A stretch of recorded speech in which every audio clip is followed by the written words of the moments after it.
오늘 본문인 마가복음 10장의 내용의 구성을 살펴보면 여러 가지 다양한 이야기들이 많이 기록되어 있죠. 예수님과 바리새인들 간의 이혼에 대한 논쟁, 그리고 재물이 많은 한 사람이 예수께 나와서 영생을 얻기 위한 신앙에 대한 대화의 내용, 그리고 예수께서 죽으시고 부활하게 되신다는 십자가 순환에 대한 예언과 또 야고보와 요한이 예수님에게 구하는 것에 대한 이야기, 또 맹인 바디메오의 이야기까지 다양한 이야기들이 기록되어 있습니다. 예수께서 길을 가시다가 한 젊은 사람이 달려와서 예수께 질문을 합니다. 내가 무엇을 하여야 영생을 얻으리까? 오늘 본문의 17절과 18절의 내용인데요, 이렇게 기록되어 있습니다. 예수께서 길에 나아가실새 한 사람이 달려와서 꿇어 앉아 묻자오되 선한 선생님이여 내가 무엇을 하여야 영생을 얻으리까? 예수께서 이르시되 내가 어찌하여 나를 선하다 일컫느냐?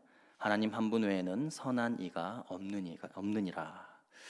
한 사람이 예수께 나와서 묻는데 예수님을 선한 선생님이여 라고 부르고 있습니다.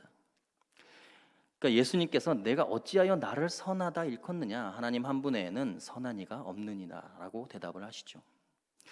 여러분, 예수님이 선한 분이 아니십니까? 가장 선한 분이 예수님이시죠. 근데 예수님은 자신을 선한 선생님이라고 부른 사람에게 나는 선하지 않다, 선한 분은 오직 하나님 한 분이시다 라고 대답을 하십니다. 예수님께서 왜 이렇게 대답을 하셨을까요? 예수님께 질문하고 있는 젊은 부자가 생각하는 선하다라고 하는 개념과 예수님께서 말씀하시는, 예수님께서 생각하시는 선하다의 개념이 다르기 때문입니다. 젊은 부자 청년이 생각하는 선한 개념과 예수님이 생각하는 선한 것이 어떻게 다른 것인가? 19절과 20절을 보시죠. 내가 계명을 안 하니 살인하지 말라, 간음하지 말라, 도둑질하지 말라, 거짓 증언하지 말라, 속여 빼앗지 말라, 내 부모를 공경하라 하였느니라. 그가 여짜오되 선생님이여 이것은 내가 어려서부터 다 지켰나이다 라고 이야기를 하고 있습니다. 이 부자 젊은이는 영생을 얻기 위해서는 선한 삶을 살아야 한다라고 하는 생각을 가지고 있었습니다. 그리고 주님은 그 사람이 그렇게 생각하고 있다는 것을 이미 아셨죠. 내가 생각하는 선한 것, 선한 행위라고 하는 것이 이런 것이지 라는 의미로 지금 예수님께서 율법의 조항 몇 개를 쭉 나열하고 계십니다. 그러니까 이 부자 젊은이가 그런 것은 내가 어려서부터 지금까지 이미 다 지키고 있는 것입니다 라고 이야기를 하죠. 이 말의 의미는 율법을 다 지키는 자이기 때문에 자기는 선하다라는 것입니다. 예수님께서 말씀하십니다. 율법을 다 지킨다고 해서 선하다라고 할 수 없다. 예수님께서 그럼에도 불구하고 네가 선을 행하는 데 있어서 부족한 것이 한 가지가 더 있다라고 말씀을 하시죠. 21절을 보시죠. 예수께서 그를 보시고 사랑하사 이르시되 내게 아직도 한 가지 부족한 것이 있으니 가서 내게 있는 것을 다 팔아 가난한 자들에게 주라. 그리하면 하늘에서 보화가 내게 있으리라. 그리고 와서 나를 따르라 하시니, 내게 있는 모든 소유들을 다 팔아서 가난한 자들에게 나누어 주라. 그것이 선을 행하는 데 있어서 부족한 한 가지이다 라고 말씀을 하십니다. 여러분, 예수님께서 말씀하시는 이 의미가 무엇일까요? 예수님을 따르고 섬기기 위해서 부자가 스스로 가난한 자들의 입장에 처할 수 있는 것, 그것이 진정한 선이라는 것입니다. 왕이 스스로 노예가 될 수 있는 것이 진정한 선이라는 것이에요. 다른 사람을 나와 같이 동일하게 여기는 것, 나의 이웃을 나 자신처럼 여기는 것, 그것이 진정한 선이라고 주님은 말씀하십니다. 22절에 보면 이 말을 들은 부자 청년은 재물이 많은 고로 이 말씀으로 인하여 슬픈 기색을 띠고 근심하며 갔다라고 성경은 기록하고 있죠. 그 명확한 이유가 27절에 나와 있습니다. 예수께서 그들을 보시며 이르시되 사람으로서는 할 수 없으되 하나님으로는 그렇지 아니하니 하나님으로서는 다 하실 수 있느니라. 여러분, 이건 하나님이 하실 수 있다는 거예요. 본인 생각에도 도저히 불가능하다고 여긴 것이죠. 주님도 말씀하십니다. 사람으로는 할 수 없으되 인간적으로는 생각하면 도저히 불가능하다는 것입니다. 예수님도 24절에 분명히 말씀하십니다. 얘들아, 하나님의 나라에 들어가기가 얼마나 어려운지. 여러분, 진정한 선은 내가 상대방의 입장에 처할 수 있는 것이 선이라는 거예요. 상대방의 입장을 이해하고 받아들이고 단순하게 인식하는 그런 수준이 아니고, 내가 진짜 그 사람의 입장에 기꺼이 처할 수 있는가, 상대방의 입장이 내 입장이고 내 입장이 상대방의 입장이라고 여기는 것, 그것이 진정한 선의 여부라는 것입니다. 그런 의미에서 본다면 우리 주님은 진정으로 선한 모델을 우리에게 보여주셨습니다.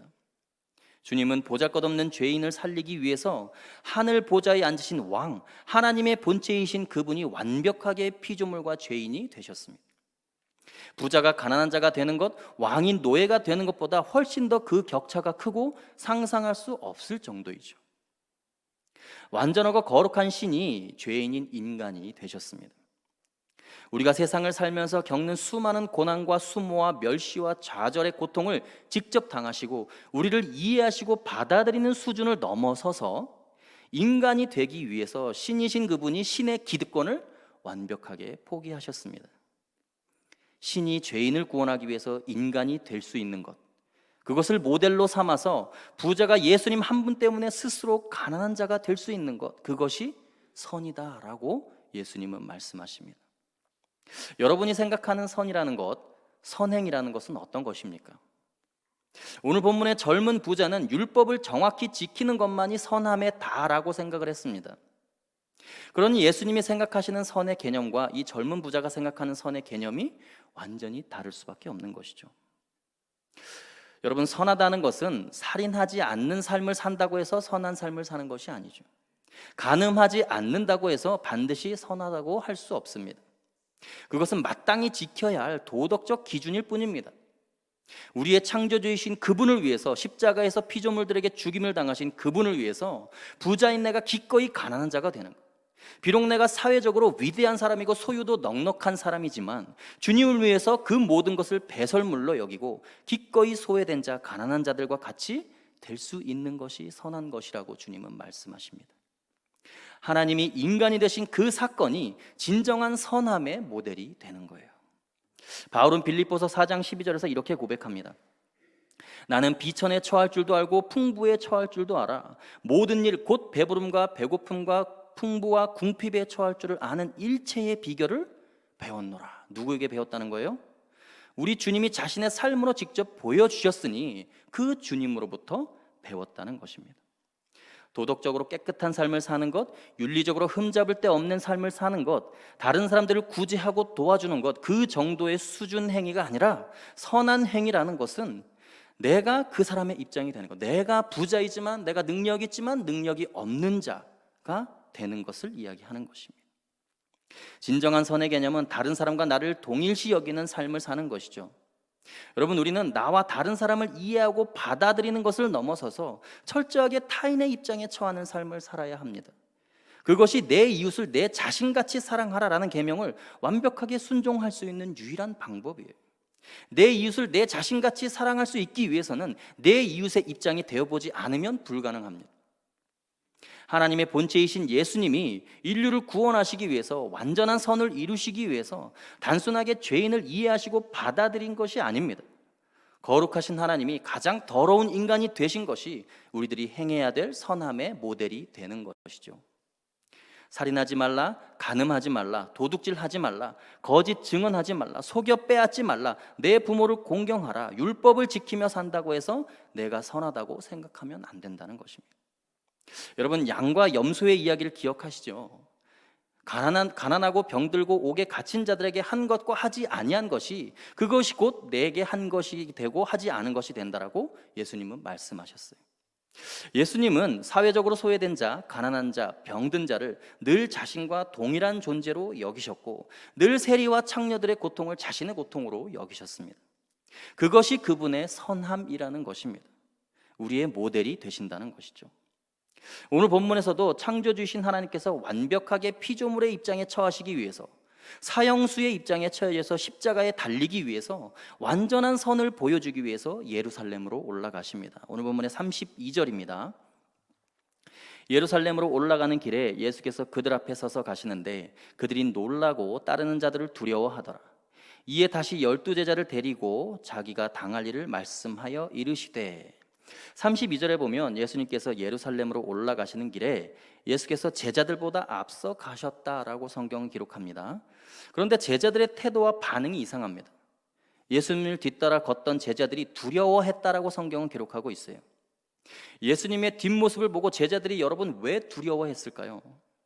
예수님이 인류를 위해 대속의 죽음을 당하실 것이라는 것을 스스로 잘 알면서도 그 죽음의 길을 향해서 하나님의 뜻에 순종하기 위해서 고난의 길을 기꺼이 자발적으로 걸어가고 계신 그 모습, 종교 지도자들이 예수를 죽이고자 하는 상황 속에서 그 죽음을 향하여 앞장서서 가시는 예수님의 그 행보의 모습을 보고 제자들이 놀랄 수밖에 없었다라고 성경은 기록합니다. 여러분, 선을 행한다는 것은 내가 힘이 있어서 뭔가 베푸는 것이 아닙니다. 내가 나의 소유로 다른 사람을 섬기는 것은 다른 사회 구제 기관들도 다 하는 일이에요. 소유가 있고 힘이 있지만 스스로 당하는 길을 가는 거예요. 알면서 손해보는 것입니다. 내가 충분히 피해갈 수 있지만 예수님 때문에 손해보고 멸시당하는 것이 선을 행하는 것입니다.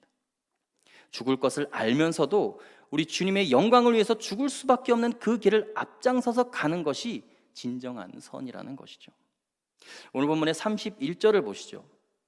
그러나 먼저 된 자로서 나중되고 나중된 자로서 먼저 될 자가 많으니라. 여러분, 이 구절은요, 먼저 된 자를 하나님이 강제로 낮추셔서 나중되게 하시고 나중된 자를 하나님이 그냥 높이셔서 먼저 된 자가 되게 하시겠다라는 그런 의미의 말씀이 아닙니다. 먼저 된 자는 스스로 나중된 자의 입장에 처할 줄 아는 것, 이로써 나중된 자도 먼저 된 자의 섬김으로 자연스럽게 먼저 된 자가 될 수 있는 이런 관계가 선함의 관계라는 것입니다. 먼저 된 자가 나중된 자에게 단순하게 뭔가를 베풀고 구제하고 도와주고 이런 것이 선한 것이 아니고, 먼저 된 자가 나중된 자를 위해서 기꺼이 스스로 자신의 기득권을 포기하는 것, 그것이 진정한 의미의 선을 행하는 것이라고 말씀하시는 것이죠. 여러분, 예수님이 행하신 선을 우리도 행할 수 있게 되기를 간절히 소망합니다. 고난의 길인 줄 알지만, 고통의 길인 줄 알지만 우리 주님을 위해서 기꺼이 그 길을 향해서 발걸음을 내디딜 수 있는 우리 휘경의 성도님들이 다 되시기를 바랍니다. 내가 사회적으로 경제적으로 힘이 있지만 피해갈 수 있고 안 마실 수 있는 잔이지만 우리 주님이 마셨던 그 고난의 잔을 기억하며 그 은혜를 기억하며 감사함으로 주님의 잔을 마시며 주님이 지신 십자가를 질 수 있는 거룩한 성도님들 다 되시길 간절히 소원합니다. 함께 기도하겠습니다. 살아계신 하나님 아버지, 선을 행한다는 것, 영생을 얻는다는 것, 그 정확한 모델을 우리 주님이 삶으로 보여주셨습니다. 하늘의 왕이시고 천군 천사의 경배를 받으시고 하나님의 본체이신 그분이, 가장 거룩하고 완전하신 주님이 가장 더럽고 가장 추악한 우리 인간이 되셨다는 것, 그것이 바로 선함의 모델이고, 우리가 그것을 본받아 이 땅의 삶을 살아가면서 그 모델을 삼아서 우리도 선한 삶을 살 수 있도록 하나님 우리의 삶을 축복하시고 인도하여 주옵소서. 오늘 하루의 삶 또한 주님 손에 온전히 올려드립니다. 하나님을 마음껏 경배하며 찬양하며 하나님께 감사하는 삶을 살게 하시고 내 이웃을 내 자신과 같이 동일하게 여기며 사랑할 수 있는 거룩한 성도들 될 수 있도록 하나님 축복하여 주옵소서. 감사하며 살아계신 예수님의 이름으로 기도하옵나이다. 아멘.